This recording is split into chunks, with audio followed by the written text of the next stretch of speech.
L'ombre du diamant de minuit. Résumé.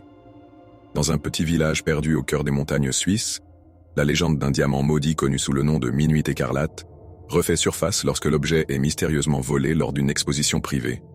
Ce vol s'accompagne d'un meurtre étrange et inexpliqué. Les habitants, terrifiés par les superstitions, se demandent si le coupable est humain, ou si une ancienne malédiction s'est réveillée.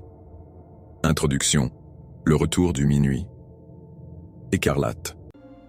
Dans le village d'Edelgrund, niché dans les Alpes, le musée local reçoit une pièce rare. Le Minuit écarlate, un diamant légendaire réputé pour porter malheur à ses possesseurs. La rumeur dit qu'il aurait été volé dans le temple d'une civilisation oubliée et qu'il est maudit. Après des années de disparition, le joyau fait enfin son apparition lors d'une exposition privée organisée par Madame Esther von Grunwald, une riche mécène excentrique.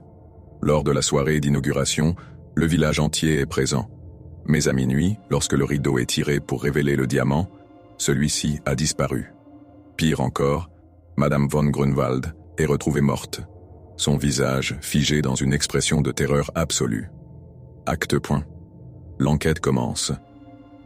L'inspecteur Leonard Turner, un enquêteur chevronné venu de Zurich, est appelé pour résoudre l'affaire. En arrivant, il remarque rapidement que les habitants sont réticents à parler, visiblement effrayés par la légende.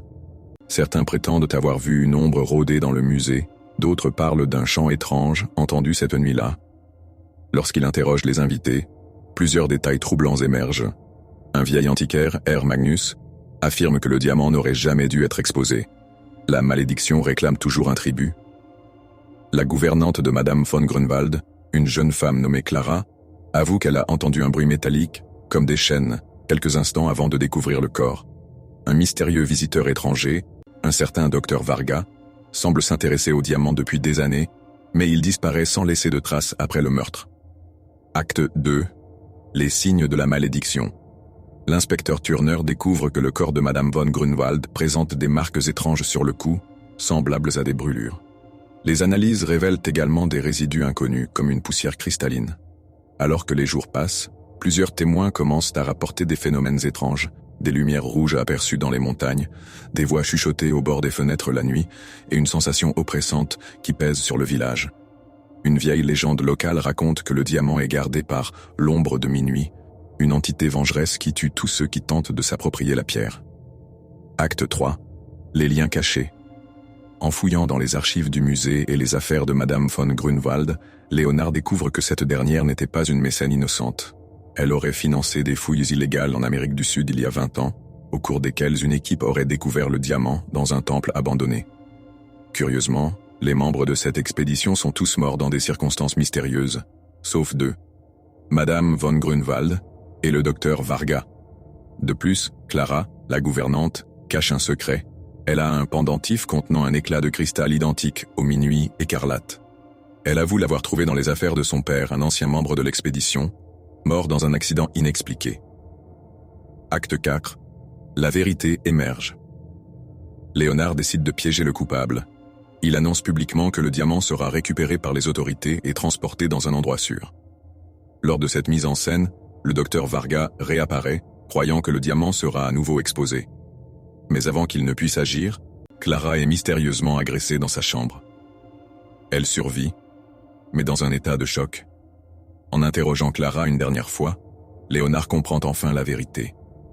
Ce n'était pas une malédiction, mais un crime minutieusement planifié. Varga utilisait une poudre phosphorescente et des réactions chimiques pour simuler les phénomènes étranges. Il voulait récupérer le diamant pour compléter ses recherches sur un minerai rare qu'il croyait doté de propriétés surnaturelles.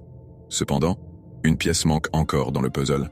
Si Varga a volé le diamant, qui a tué Madame von Grunwald? Acte 5. La révélation finale. La clé du mystère réside dans les marques sur le cou de la victime. Léonard découvre que l'ombre aperçue cette nuit-là n'était autre que Clara. Hypnotisée par un mélange de substances laissé par Varga, elle a commis le meurtre sans s'en souvenir, sous l'influence d'une peur irrationnelle déclenchée par les légendes. Lorsque Clara apprend la vérité, elle s'effondre, accablée par le poids de ses actes et par la manipulation dont elle a été victime.